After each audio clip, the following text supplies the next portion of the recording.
Dans cette vidéo, on veut préciser ce que sont les notions mathématiques de troncature et de valeur arrondie. En français, troncature, ça vient du verbe tronquer.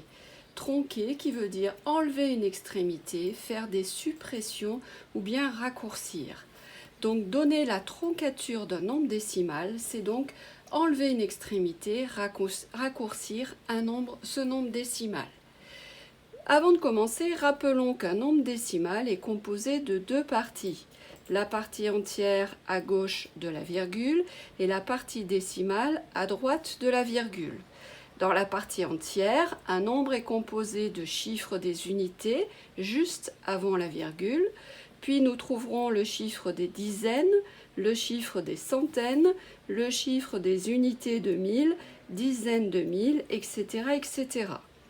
Dans la partie décimale, le chiffre qui est juste après la virgule, c'est le chiffre des dixièmes.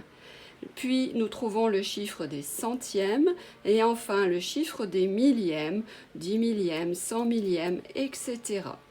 Dans le mot dixième, je peux lire le nombre 10. Dans le mot centième, je lis le nombre 100. Dans le mot millième, je lis le nombre 1000. Dans 10, il y a un zéro. Le chiffre des dixièmes, c'est le premier après la virgule. Dans 100, il y a deux zéros. Le chiffre des centièmes, c'est le deuxième après la virgule. Dans 1000, il y a trois zéros. Millième, le chiffre des millièmes, c'est donc le troisième chiffre après la virgule. Maintenant, si on veut donner la troncature, par exemple, du nombre 1234,571, il faudra à chaque fois préciser à quelle hauteur on veut la troncature. Est-ce qu'on veut la troncature à l'unité, au dixième, au centième? On a vu tout à l'heure que tronquer, ça veut dire raccourcir, couper une partie, une extrémité. Eh bien, nous allons, pour trouver la troncature à l'unité de ce nombre-là, on va le couper après le chiffre des unités. Et on va donc obtenir comme résultat 1234. Pour sa troncature au dixième, je vais le couper après le chiffre des dixièmes.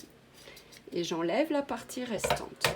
Je vais obtenir 1234,5. Et enfin, si on me demande sa troncature au centième, je vais couper le nombre après le chiffre des centièmes.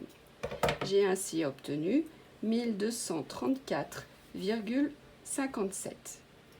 Maintenant, si nous devons rappeler et définir ce qu'est la valeur arrondie. Pour trouver la valeur arrondie, à l'unité, au dixième, au centième, on aura besoin des troncatures. Quand on cherche la valeur arrondie à l'unité, on a besoin de la troncature au dixième.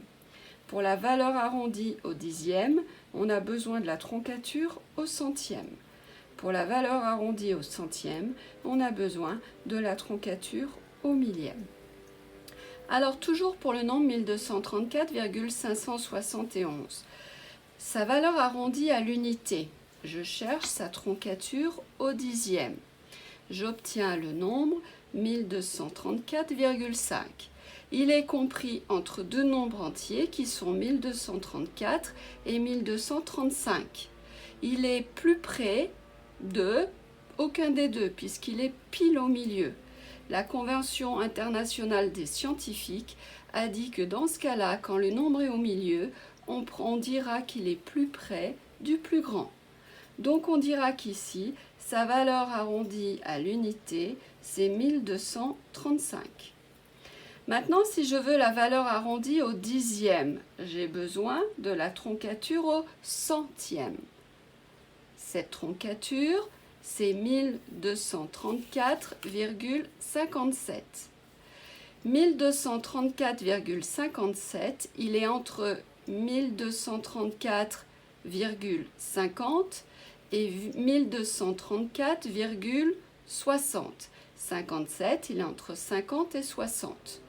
Il est plus près de 60, donc je dirais que la valeur arrondie de 1234,571 au dixième, ce sera 1234,60 60. Si le 0 est un 0 inutile, je le barre et j'aurai un résultat qui est composé d'un chiffre des dixièmes. Pour trouver la valeur arrondie au centième de ce nombre, j'ai besoin de la troncature au millième. Je coupe le nombre après le chiffre des millièmes, j'obtiens 1234,571. Ce 1234,571, 571, c'est entre 570 et 580. Donc mon nombre, il est compris entre 1234,570 et 1234,580. 571, il est plus près de 570. Le dernier zéro est un zéro inutile.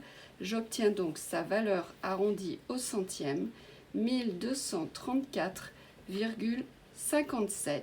La réponse est composée de deux chiffres après la virgule, centième.